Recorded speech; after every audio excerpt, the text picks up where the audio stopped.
দ্রুত এবং স্বল্প খরচে মামলা নিষ্পত্তি, ফৌজদারি কার্য বৃদ্ধি দ্রুত এগিয়ে নেওয়া সহ ৩টি লক্ষ্য নিয়ে সংস্কারের বিষয়ে কাজ করছে আইন মন্ত্রণালয়।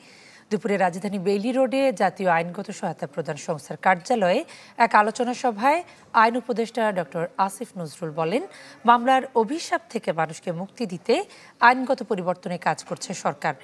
জানান, প্রতি বছর দেশে ৫ লাখের বেশি মামলা হয়, তার মধ্যে ৩৪,০০০ মামলা পরিপূর্ণভাবে সম্পূর্ণ করা হয়। তবে সরকারি আইনগত সহায়তা প্রতিষ্ঠানকে যদি দক্ষ করে গড়ে তোলা যায় তাহলে ১ বা ২ লাখ মামলা নিষ্পত্তি করা সম্ভব।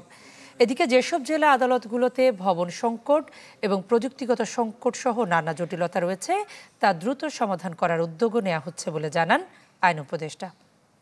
আমাদের মন্ত্রণালয়ের পক্ষ থেকে আমরা ৩টা টার্গেট করেছি সংস্কার কার্যক্রমের ব্যাপারে।